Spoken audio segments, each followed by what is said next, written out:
시청자 여러분 안녕하십니까? 정말이지 이 나라에는 인물이 없어도 이렇게 인물이 없을 수가 있습니까? 여나 야나 정말 대한민국의 인물복은 언제 끝나버린 것입니까? 최근에 대법원의 무죄 선고를 받고 그리고 지지율이 급속도로 치고 올라가서 이낙연을 추격하고 있는 이재명 경기지사, 그래서 많은 국민들의 주목을 받고 있는 그가 하루 만에 말을 바꿨습니다. 아주 중요한 원칙의 문제에서 원칙을 포기하고 얄팍한 기회주의자적 행태를 보였습니다.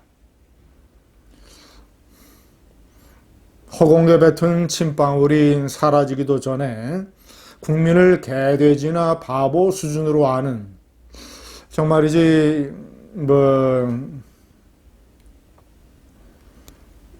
제가 이 이재명 경기지사가 서울, 부산의 이 공천 문제에 관해서 어떻게 말을 바꿨는지 일단 좀 설명을 해드리겠습니다. 그는 어저께 분명히 얘기를 했습니다.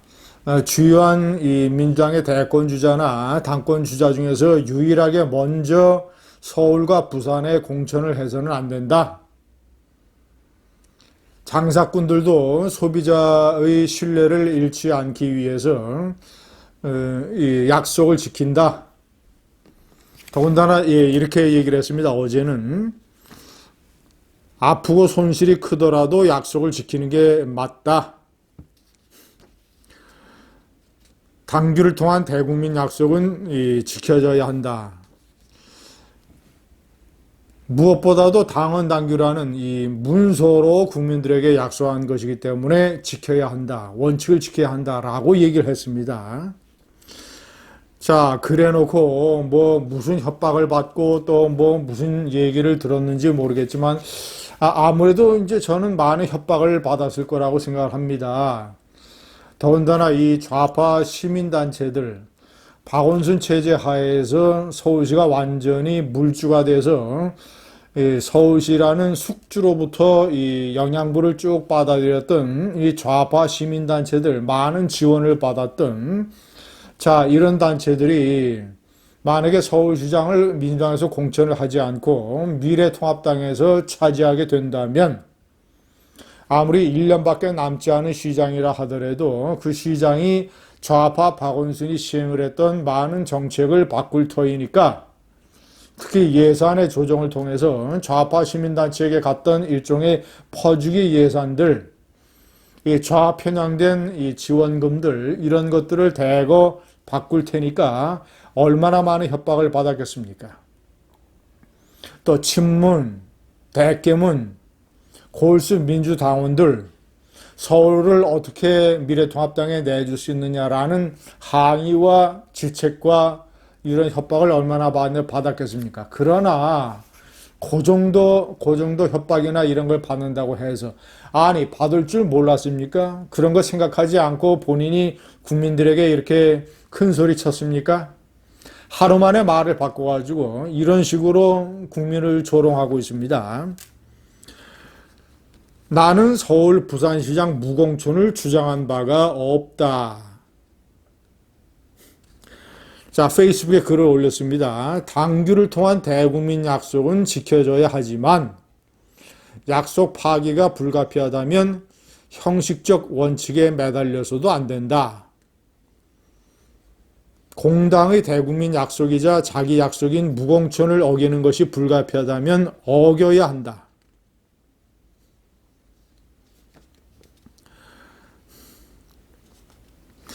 서울시장의 무공천 논의는 당연히 서울시장의 중대한 잘못을 전제로 하는 것이고, 잘못이 없다면 책임질 이유도 없다.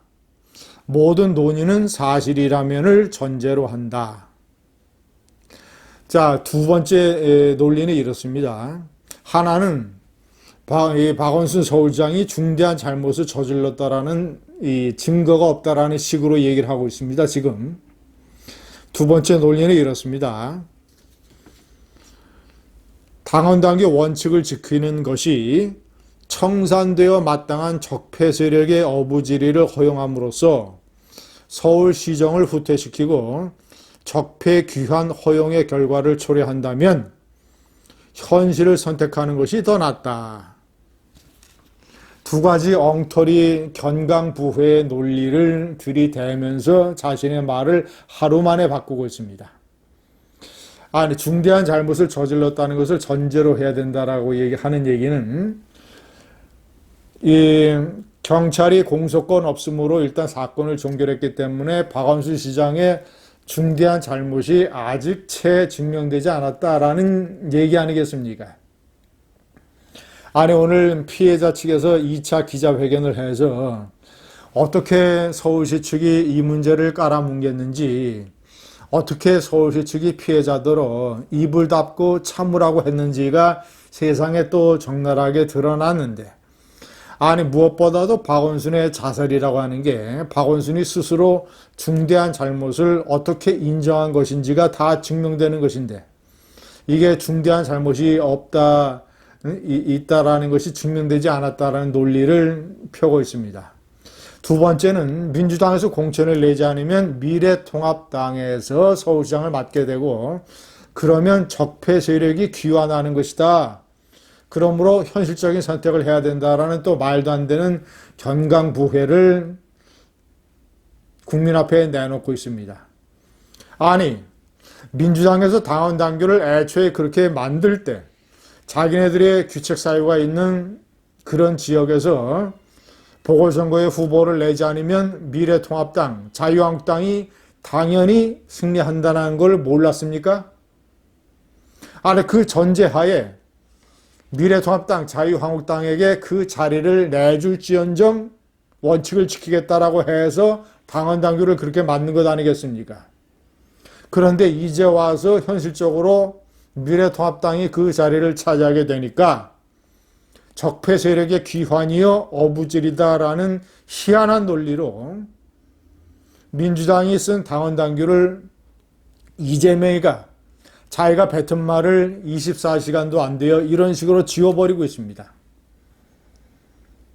시청자 여러분, 박주민 최고위원도 마찬가지입니다. 이번에 세 번째로 민주당의 당권 경쟁에 출마를 함으로써 상당히 민주당의 당권 레이스에 활기를 불어넣었다라는 평가를 받고, 그가 지난번 전당대회 때 20%가 넘는 득표율로 최고위원 중에서 1등을 해서 세상을 깜짝 놀라게 했던 40대이기 때문에 그가 내세우는 40대 기술론이 어느 정도나 이번에 먹힐 것인가, 많은 국민의 이 주목을 받았던 박주민, 세월호 변호사 박주민, 민변 출신의 변호사 박주민, 이 박주민이도 지난 4월 달에 오거돈 시장이 사법 처리되고 부산시장직에서 물러나고 이런 성추행 사건이 터졌을 때 부산의 공천에서는 안 된다, 그 당원 당규에 따라서라고 얘기를 했었습니다.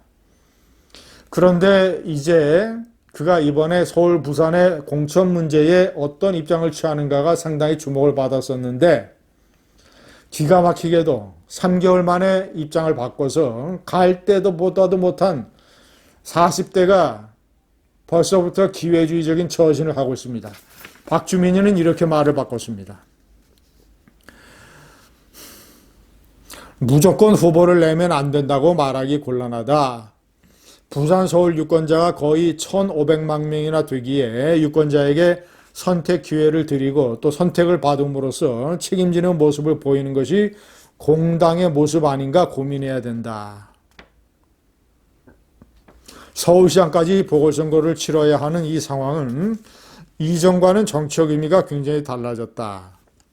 그런 비판은 충분히 감내하겠다. 왜 말을 바꾸는가라는 비판을 내가 감내하겠다라는 식으로까지 얘기를 하고 있습니다.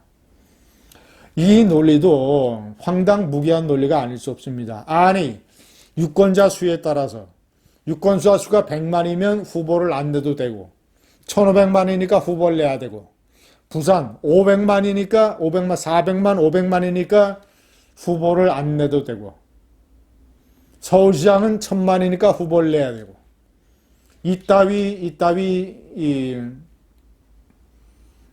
바람에 흔들리는 갈대 같은 논리가 어디 있습니까?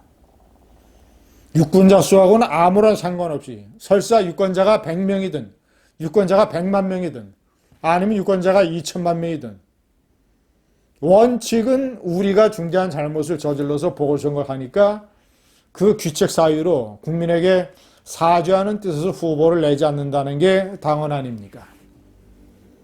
이런 갈 때보다도 못한 기회주의자 이재명, 박주민.